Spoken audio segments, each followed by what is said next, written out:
Happy New Year.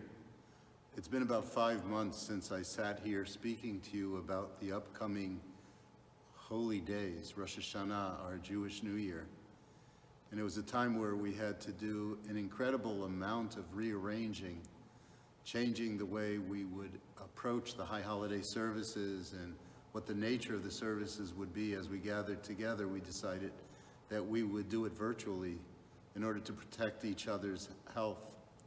And I think it was fairly successful, and the congregation really came together, and the responses that we got were really positive. So now it's another New Year's. It's the Gregorian New Year's, or the secular New Year's as it's often called. And it's a very different New Year's, and you don't often hear from your rabbi on this New Year's, but I did want to take an opportunity to speak to you a little bit about where we are at. It has been a very, very difficult year. 2020 is a year that a lot of people are saying they're glad to see it go. And this is a kind of inflection point, an inflection point between the difficulties of 2020 and the hope that 2021 brings, now that there is a vaccination and there's a sense that we will get through COVID-19 and that things will be back to some kind of normalcy again, whatever that is. But in this year, I know that so many people experienced a lot of loneliness in their isolation. A lot of us were anxious and fearful.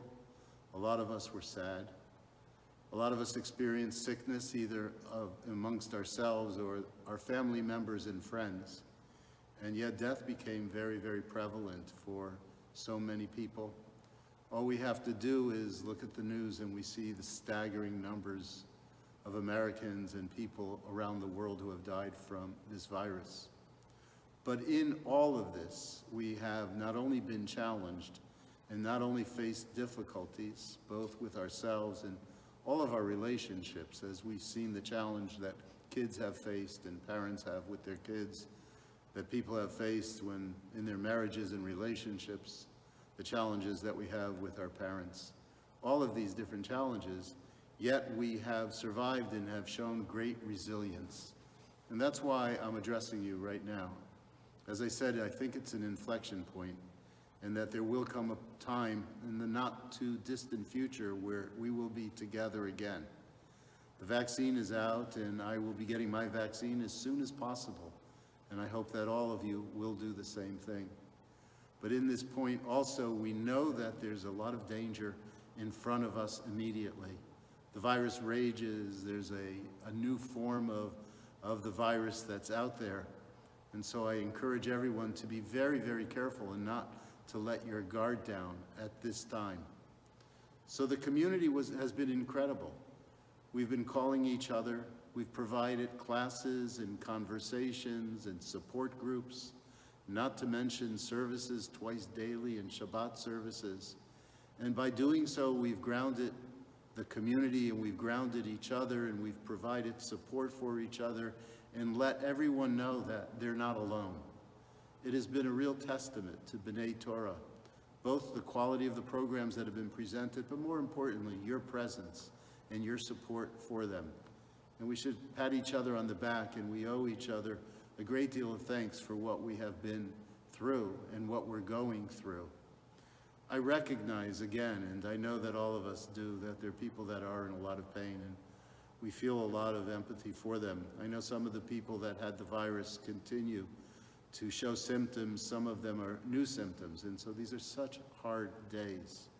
These are days unlike any that we have experienced before in our lives, but we're going to come through them.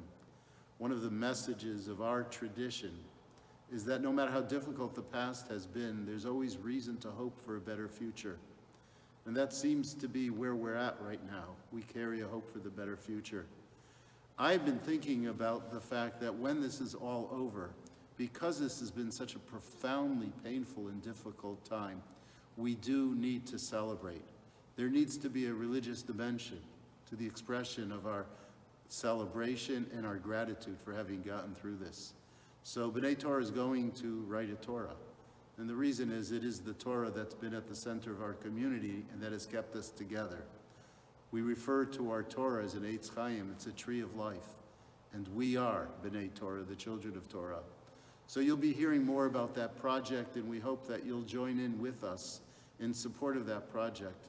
It will enable us to upgrade our technology here. It will enable us to reinforce the education for our children that's been so important and that we've continued despite all of the difficulties.